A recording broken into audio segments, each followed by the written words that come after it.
Hello and welcome to Centurion's Gord, and today we are reviewing from the 40th anniversary of Return of the Jedi, Wicket. So we have actually got the chaser ring around on the outside, and this is Wicket's first outing here on the vintage card as well. So will we ever get him in the Return of the Jedi kind of pack? Who knows? But at the moment, it's the only way you can get him. So he's $25.99 from Forbidden Planet up in London. And I'm not really too fussed about the whole entire wave, to be honest with you. So I didn't mind paying over the odds just for this character, because he is kind of a main character, really, isn't he? At the end of the day, he did help Leia and get quite a lot of screen time on there, so I'm quite happy to have him in the collection at long last. On the back here, we've got the other figures that are in this wave. There will be more following, but I can't imagine that these will be staying full price for long. I can imagine them slowly going down the line into the sale. So I guess without further ado, let's crack this bad boy open. So here he is in his blister pack. Obviously there was no hidden accessories at all there. We could see exactly what you could get. So we just get him out for our first little impressions and get our grubby hands on him. And yeah, really like that actually. The original Ewok that we had as well, really like the details on this guy. And this guy is really showing it off too. So yeah, going to go away, take some pictures, and we see you in a mo.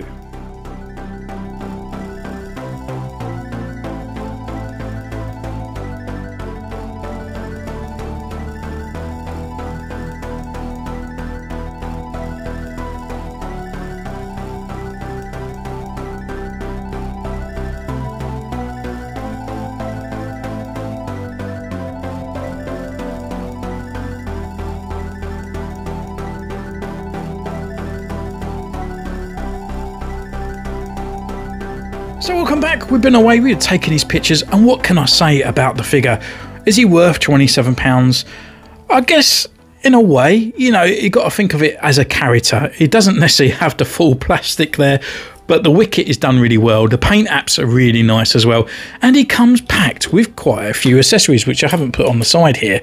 But yeah, it's just like, it's a really nice figure. There's a couple little things that are slightly annoying that could be a little bit more improved, but we get through that as we go through the review itself. So Wicket himself, he comes with a few accessories. As you can see here, he's got two types of club. He's got one that's just like a full sort of caveman style club here, which is supposed to really resemble off. I wish it kind of had a bit of a better paint job on there, maybe looking actually like a branch or something, rather than this sort of like gone off kind of, I don't know what you call them.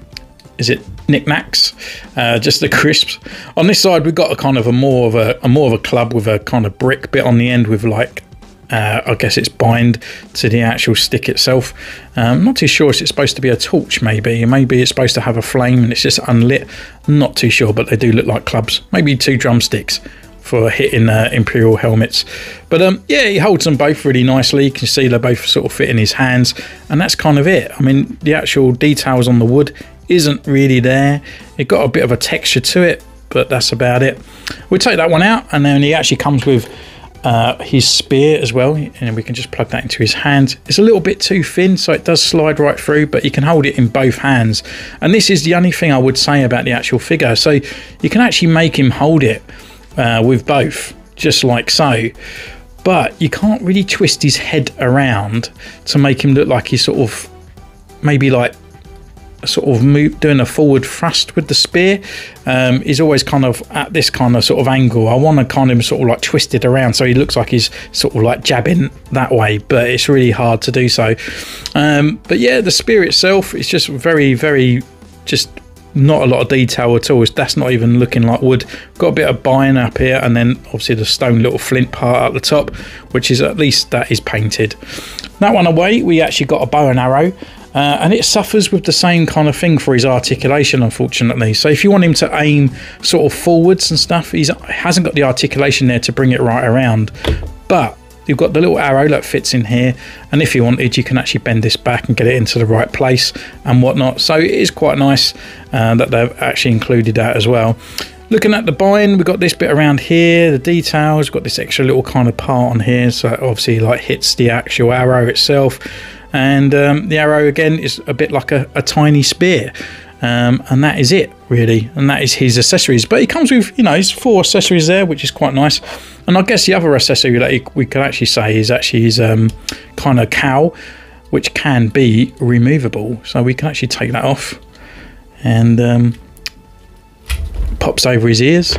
And yeah, really nice sort of details there, and got all those extra sort of weathering parts. We've got the kind of bits that come over the top here, all the extra stitching and stuff, which is pretty cool, and some little holes for his ears. I'm going to leave that off for now, and we actually go through this guy's accessory kind of articulation and whatnot. But for the accessory wise, I think he comes with enough. There's enough there for different kind of variations of attacking other people and whatnot. I would like him to come with a couple of biscuits, I guess, that he got from Lear. But yeah, for that I would actually give him a tick for his accessories. So with that, we go on to this guy's articulation, and he can turn left, he can turn right, he can look down, he can look up. We've got a bit of swagger going on here. Got full rotation at the arm, and the arm comes up here. No butterfly joint, unfortunately. Got rotation at the elbow, single elbow joint that comes up to this way, rotation at the wrist, and it's got oh no, it's just a rotation. I did actually think it had a little thing in there, but it's got a slightly movement around on there. Rotation around at the torso, can't really crunch forward, can't really crunch back, but that goes in forward with his legs and stuff, and then goes all the way around. So got a nice bit there. Leg wise, only forward, and then we got a rocker and a pivot at the ankle there, so it is quite nice that we got that, but there is no knee articulation, unfortunately. But I kind of guess that these legs are so short that the ball joint and the pin will probably finish about here, so it would be probably not even available to actually even give him articulation there, unfortunately. So yeah, I mean, the actual articulation on the guy is probably best what they could, so I guess it is a tick. I kind of wish that he had a little bit more, but when you got that cowl back on, you can't move his head around, so it is kind of sort of stuck in that place. But at least they put the articulation there, and it's not just sort of molded into one. So we put this back on, and we can actually go through this guy. Actually, before we do that, actually, we'll go through this guy's looks, and then we put this on to look what he looks like. But just look at that furriness. Doesn't he look cute? Although this one, he does look a little bit angry, Teddy. But look at that detail on the actual fur. It is really, really well done. I'm really glad they've done this. And I love the other Ewok that I got as well. And I was really impressed with the fur that they've done on him. So he's got this kind of sort of extra kind of sort of like dry brushing of white over the top. Maybe it's a little bit too much in certain areas. Like his moustache really looks prominent here. But all over the other side, I think it's done quite well. So we put that back over on his head, and we can have a look at him with it on, so it adds to his extra cuteness here. And yeah, I just think it really works. It really screams Wicket to me. It's like a really well done. His hands a little bit more sort of pale on there, and so's his tootsies, but they're all sculpted in the right place as well. So for me, his looks and his sort of like just the look of him is definitely a plus.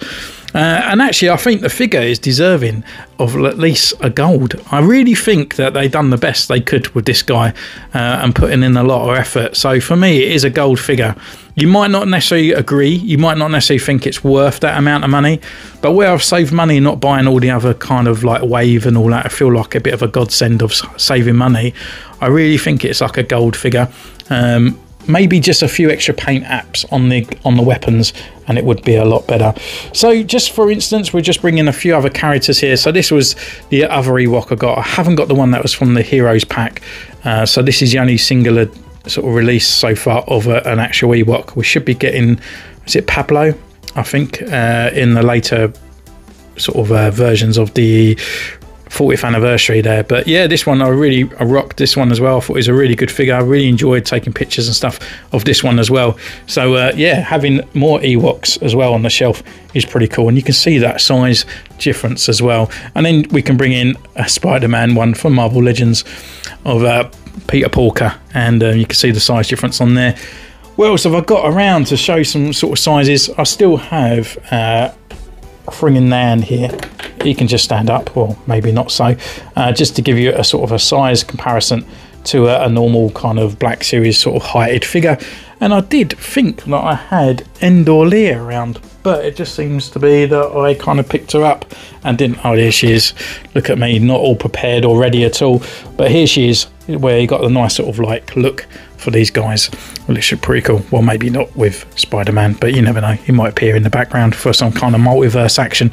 So thank you so much for joining me on this one. Let me know in the comments down below. Do you think this guy is actually worth that amount of money, or do you think that when it's a smaller figure they should literally charge you less? Because to me, I think Hasbro just kind of look at these as characters, as we did back in the day when we get an R2-D2 and an Ewok.